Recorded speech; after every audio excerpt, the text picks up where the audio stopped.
Chaque fois que vous rencontrez quelqu'un, chaque fois que vous voyez quelqu'un manifester une dimension de Dieu ou une dimension du don spirituel, sachez que cette personne se tient debout, d'accord, quelque part sur les montagnes de l'Éternel. Parce qu'il faut de la hauteur dans le règne spirituel pour pouvoir manifester sur la terre. Si vous n'allez pas en hauteur, vous risquez de demeurer optimiste. Alors, en addition à la bonne conscience qu'il faut avoir, en addition à la bonne posture de votre cœur, c'est-à-dire la bonne disposition de votre cœur, il doit y s'ajouter l'ascension dans l'esprit. Et l'ascension spirituelle a des protocoles à respecter. Au psaume 24, à partir du verset 3, il est écrit: qui pourra accéder au mont de l'Éternel? Qui pourra se tenir dans sa demeure sainte?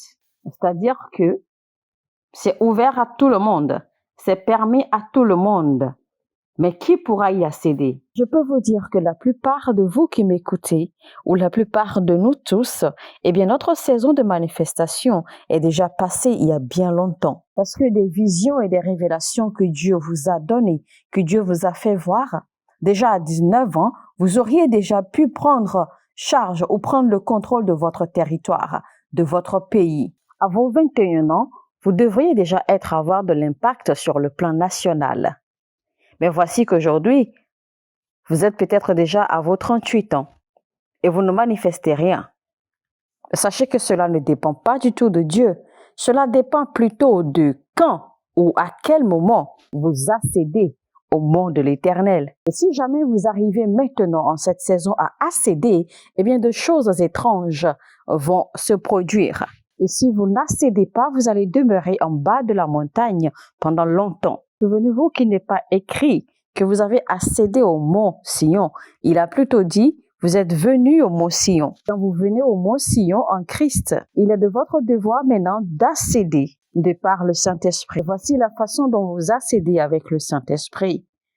Il est bien écrit: qui accédera ou qui pourra accéder au mont de l'Éternel et qui pourra se tenir devant sa demeure sainte. Je reprends cette phrase, pardon. Qui pourra se tenir dans sa demeure sainte. Parce qu'il existe 3 choses concernant l'autorité. Premièrement, c'est que vous devez accéder. Deuxièmement, vous devez vous tenir. Et troisièmement, c'est que vous devez demeurer. Ce sont là les 3 éléments pour avoir l'autorité divine. Personnellement, je connaissais déjà accéder et également se tenir, c'est-à-dire tenir dans la présence de Dieu. Mais je ne connaissais rien en ce qui concerne demeurer, jusqu'à ce que un homme qui a l'habitude de demeurer dans la présence de Dieu soit venu m'en parler. Parce qu'en fait, ceux qui demeurent, d'accord, ont plus de rang que ceux qui se tiennent simplement devant sa présence. Alors, nous venons au mont Sion en Christ et avec le Saint-Esprit, nous accédons, nous tenons ferme, nous demeurons et nous avançons davantage. Voilà comment se présente le système pour accéder au mont de l'Éternel. Continuons vers le verset 4 maintenant qui dit: l'innocent aux mains nettes et qui a le cœur pur. Ce verset va ressortir 3 critères essentiels. Le premier critère, c'est l'innocence aux mains nettes, quelqu'un qui a les mains claires.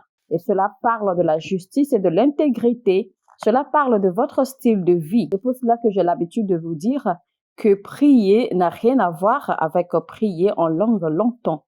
Parce que si vous priez et que vous n'avez pas un style de vie clair et que vos mains ne sont pas propres, vous ne pourrez jamais accéder au mont de l'Éternel. L'ascension est un lieu d'autorité et donc vous allez être éprouvé. Si vous êtes quelqu'un qui aime la corruption, eh bien vous ne pourrez jamais accéder au mont de l'Éternel parce que Dieu ne permettra pas que vous ayez l'autorité. Et donc il faut une intégrité et une justice dans votre style de vie, dans votre façon de vivre et de faire pour accéder à Sion. Alors, deuxième critère, il parle ici d'un cœur pur. Et ce verset décrit la nature même de Dieu.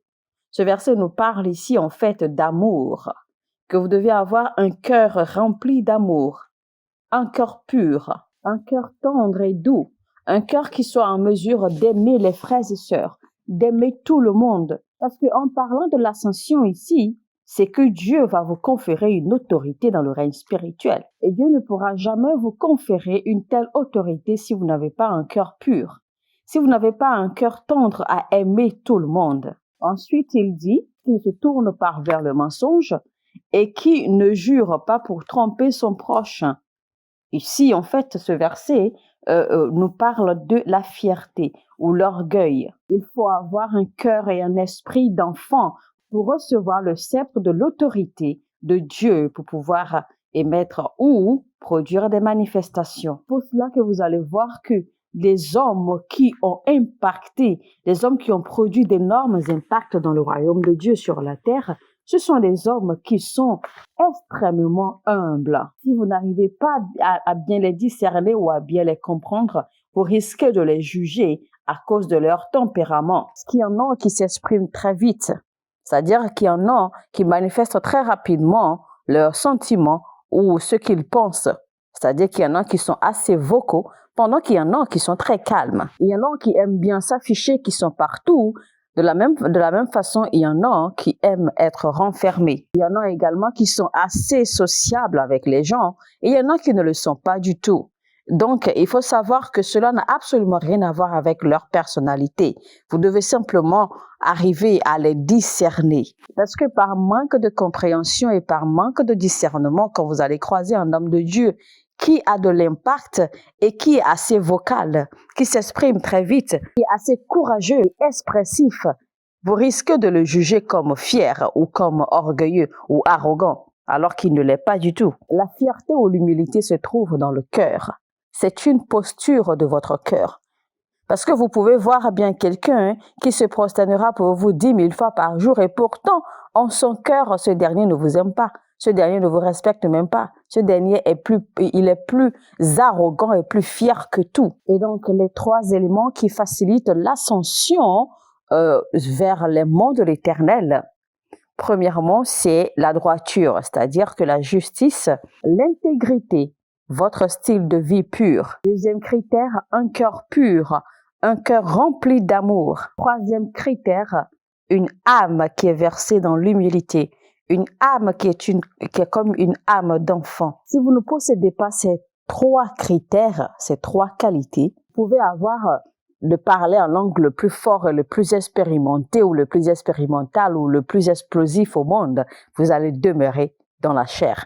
Vous allez demeurer sur terre. Vous ne pourrez pas accéder au mont de l'Éternel. Et donc, la manifestation du don de l'esprit se fera sentir également quand vos mains seront propres, c'est-à-dire que quand vous serez intègre, quand votre cœur sera pur, quand vous serez assez humble depuis votre cœur, depuis votre âme. Parce qu'en réalité, la manifestation du don de la guérison ou du don de la prophétie ne commence pas le jour où vous avez reçu l'impactation ou le jour ou le moment où vous vous êtes mis à genoux et prié pendant des heures. Mais la manifestation de ces dons, de ces ministères démarre depuis votre cœur, depuis la posture de votre cœur, depuis l'intégrité ou la propreté ou la pureté de votre style de vie. Mesdames et messieurs, c'était les protocoles de la manifestation avec l'apôtre Michael Oropo.